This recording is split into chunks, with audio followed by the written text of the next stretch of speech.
건축가 일상 토크쇼를 맡고 있는 장입니다. 오늘은 그 건축가 이윤석 교수님을 모시고 이야기를 나눠보겠습니다. 반갑습니다. 안녕하세요. 저는 경희대학교에서 학생들을 가르치는 교수가 본분인 것 같고요.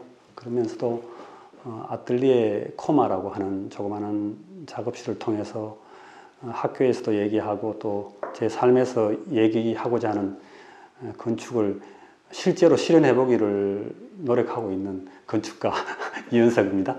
네. 제가 이제 아시다시피 제가 갖고 있는 아틀리에가 코리아 오피스 오브 모던 아키텍처인데 그 이제 그 전에 LA에 있었던 코리안 아메리칸 뮤지엄 오브 아트 센터라는 것을 제가 국제 현상에서 당선했고 그 당시에 심사위원이 리차드 마이어, 마이클 그레이브스 같은 김종승 선생까지 해서 그런 분들이어서 그게 이제 안 지어지니까 이거 이름으로라도 써먹자. 좋은 이름이다. 그러면 다들 다 알 테니까 코마 당선자가 코마를 세웠구나 이런 생각을 하면서 이제 제가 이름을 지었는데 영향받은 문학 작품이나 또 다른 딴 게 있을지.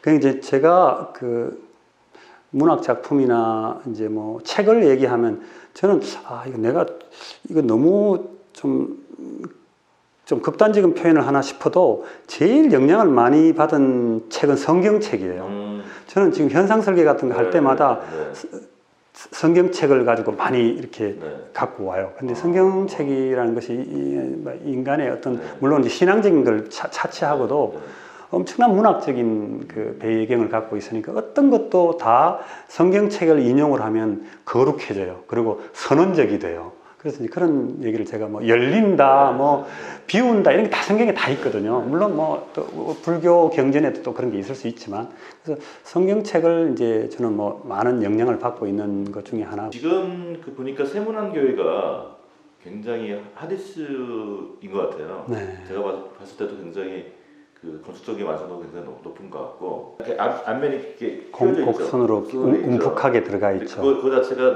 제 느낌은 저는 그게 약간 공공의 어떤 공간을 그렇죠. 뒷면에다가 두려고 그걸 하신 것 같아서 그것도 굉장히 의미가 있을 것 같고 그래서 우리가 일반적인 교회들 보면은 굉장히 대규모화 돼 있고 지금 현재 그다음에 굉장히 자기만의 어떤 성처럼 그걸 구축하려고 하는데 오히려 이 세문안교회 자체는 굉장히 열려져 있는 공간을 만들어주고 또 뭔가 이렇게 주변과 소통하려고 하는 그런 의미에서 그게 출발된 거고 그 의미 자체가 형태로 혹은 공간으로 완성이 된 게 아닐까. 근데 이제 워낙 그 광화문 이순신 장군이 우양우하면 보이는 데가 세문안교회거든요. 그러니까 한국의 그 도시 속에서는 아주 너무 중요한 위치잖아요. 근데 이제 거기에 현상 설계를 참여하게 되고 나서 현장에 가서 그 과거의 그 세문안교회 교회당 앞에 딱 서니까 거의 그런 쉐입이 마음에 들어왔어요. 그런데 이제 현상 설계에서 그 교회에서 요청한 게 뭔가 하면 자기네들은 한국 최초의 개신교 교회다. 그러니까 이 최초의 개신교 교회로서의 어떤 그런 아우라, 이미지 또는 심볼릭한 뭔가를 만들어내라는 게 숙제였어요.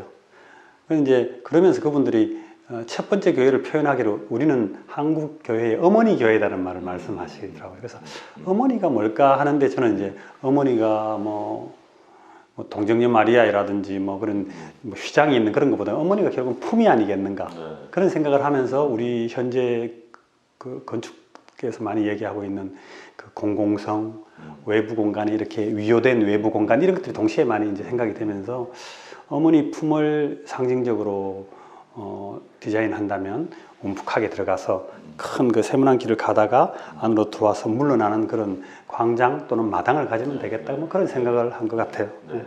그 다음에 이제 그 상징적인 의미로서의 바깥에 그 어머니 품 말고 그 하늘로도 완전히 열려 있어요. 그 앞에 서면 누구나 반사적으로 이렇게 올려다 보게 돼 있고 V자로 돼 있으니까 그게 이제 하늘에 대한 그 크리스찬들이 갖는 그 하늘에 대한 어떤 소망 그런 것들에 대해서 이미지로 자연스럽게 나타나게 됐고 그다음에 그 앞에 아치가 이제 아치로 이제 들어가면 그 1층이 완전히 그 공공화되어 있는 실내예요. 그게 이제 연결돼서 뒤쪽에 있는 세종문화회관까지 이렇게 연결되기를 바랬어요. 그래서 이쪽 지역이 워낙 그 회사에 젊은 분들도 많이 계시고 일하시는 분들이 많이 계시기 때문에 주중에라도 교회를 그냥 달락달락하면서 한쪽에서는 뭐 자신들의 어떤 신앙생활을 위해서 뭐 묵상할 수도 있고 그냥 거기 와서 커피도 마시고 그냥 그 관광지 다니듯이 일정을 많이 다녔으면 좋겠다. 그래서 훨씬 더 세문안교회 또 21세기의 한국의 개신교 교회가 가야 하는 어떤 열린 가치에 대해서 많이 생각했던 것 같아요. 어찌 보면은 그 하늘버섯 교회도 그렇고 그다음에 손양원이도 그렇고 그게 주된 개념 자체가 이제 열린 보이드, 열린 건축, 그다음에 뭐 들린 건축, 떠 있는 건축. 예, 맞습니다. 이 주제로 굉장히 많이 그거를 생각하셨던 것 같고. 뭐 예수 그리스도가 이제 이 땅에 오신 이후에 2000년의 역사가 어떻게 보면 서양 역사는 교회의 역사잖아요. 근데 그 2000년의 역사에 교회의 역사는 항상 그 성별이라고도 얘기하는데 분리예요. 그러니까 세속과 분리하는 그런 분리예요. 그래서 대부분의 그 중세는 다 이제 신앙생활 하는 사람들은 다 수도원에 들어가서나 수녀원에 가서 뭐 이태리 같은 데 가보면 유적들이 다 그런 것들이잖아요. 그런데 제가 보기에 이제 현대 한국의 지금 21세기를 맞는 이 상황에서는 분리라고 하는 정말 착한 사람, 잘난 사람, 뭐 자기가 뭐 하나님 앞에 가까이 있는 사람들만을 위한 그런 공간이 아니라 이제 그게 자꾸 주변에 사회에 영향을 미쳐야 될 것 아니겠어요? 영향을 미친다는 것은 결국은 이제 오픈되고 열린 공간을 만들어야 되고 그랬을 때 건축가로서 할 수 있는 행동이 뭔가 그거는 이제 우리가 자주 얘기하는 이제 공공성을 유발시켜야 되는 것이고 그래야 사람들이 많이 모여 있게 되겠죠. 그 다음에 이제 그 오픈된 가치. 그 다음에 이제 저는 그 현대적인 건축 의미로서 그 캔틸레버죠. 이렇게 구조체가 이렇게 들려 있으면 그게 보이드가 되고 그게 이제 땅이 밀려 들어오기도 하고 뭐 하늘이 관통하여서 들어오는 그것이 이제 결국은 그 땅과 하늘을 통해서 사람들도 같이 이렇게 밀려 들어올 수 있지 않겠나 그런 생각을 하는데 그래서 저는 우리 시대의 건축이 또 지향해야 하는 방향도 동일하지 않는가 그런 생각을 하고 있어요. 그렇죠. 이렇게 밖에는 굉장히 순수하지만 내부 공간 자체는 사실은 그 꼬르비지가 얘기했던 자유로운 평면, 네, 자유로운 평면처럼 그렇죠. 굉장히 순수한 그 외관에 비해서는 내부 공간이라든지 그 안에 들어가는 어떤 시퀀스라든지 이런 거는 굉장히 자유롭게 구성이 되는 것들을 되게 중요하시게 생각하는 걸 느꼈어요. 그러니까 제가 보기에는 그 약간 인간 본성의 문제인 것 같은데요. 인간 본성이 그냥 아름다운 미학이다 그런 게 항상 질서를 찾았던 것 같아요. 과거에 뭐 아리스토텔레스 이후부터 계속 얘기한. 그래서 저 옛날 사람들이 질서를 찾는 방법은 대칭이었던 것 같고, 그러니까 대부분 다 대칭 건물이에요. 그게 이제 그래야지 뭐 도시도 질서가 잡히고 건물도 질서 잡힌다고 생각을 했는데, 근데 그 대칭이 결국은 이제 복잡한 기능이 들어오면서 그 대칭을 가지고는 해결이 안 되는 상황이 되니까 그 다음에 이제 사람들이 또는 예술가들이 고민하게 된 게 어떻게 이 복합적인 기능을 담으면서 질서를 잡을 수 있을까? 그거는 이제 균형이라고 생각을 한 것 같아요. 이제 인간이 그 도시를 향해서 또 외관을 향해서 항상 질서를 추구하지만 막상 자기가 쓰는 공간은 지금 여기서 우리가 이제 공간을 우리가 누리고 사는 것처럼 되게 풍요롭기를 바라고 다채롭기를 바라는 것 같아요. 그러니까 바깥에서는 단순한 볼륨으로 도시를 정리하고 또 첫인상을 강하게 주고 그 안에 들어가면 그때부터는 그 복합적인 기능을 얼마나 재미있게 다채롭게 풀어나갈 거냐라는 것이 이제 우리의 고민이 되는데 그때 이제 그 다채로움이 결국은 이제 꼬르비지가 얘기한 그 프롬나드 아키텍처가 마치 우리가 뭐 이렇게 산책하듯이 조그만 또랑도 건너고 뭐 징검다리도 건너고 뭐 언덕도 오르내리고 하는 그것이 우리가 자연에서 누리는 것처럼 건축 안에서도 그런 게 표현이 돼야 된다라고 이제 보는 겁니다. 그래서 저는 항상 단순하게 접근하고 도시와 관계에서는 단순하게 접근하고 그 단순한 것 때문에 안에까지도 단순하고 그냥 정적이고 미니멀리즘적으로 가기보다는 안은 그것을 보상하는 측면에서 풍요를 좀 줘야 되지 않겠나 이제 그런 것들을 계속 고민하는데 그것을 해결해주는 열쇠가 알고 봤더니 플랑리브르 자유평면이더라고요. 그러니까 자유로운 평면은 기둥이 있고 벽은 얼마든지 기둥하고 옆으로 우리 마음대로 할 수 있으니까 그건 엄청난 자유인 것 같아요. 그래서 세문안교회는 그 1층 평면 딱 보면 뭐 바깥에는 이렇게 곡선으로 되어 있고 옆은 딱 단정한 벽면이거든요. 근데 안에 들어가면 되게 자유롭게 되어 있어요. 역사관 안에 있는 채플은 이렇게 삐뚤하게 서 있고 그다음 계단 말아 올라가게 돼 있고 그거는 자유로운 평면을 좀 열심히 구사하려고 했던 그런 기억이 납니다. 아무래도 이윤수 교수님도 지금 어차피 대학에서 학생들을 가르치고 있고 그다음에 그 설계 스튜디오라든지 이런 건축 교육에 관한 문제들이 굉장히 많이 있잖아요. 그래서 그 현장에서 우리가 그걸 봤을 때 우리가 좀 더 좋아지기 위해서 뭐 건축 교육이나 이런 것들을 어떻게 더 하는 게 좋을지 뭐 그런 거 한번 여쭤보고 싶더라고요. 저는 이제 건축 교육이 너무 자유로울 필요는 없다라는 생각을 좀 많이 해요.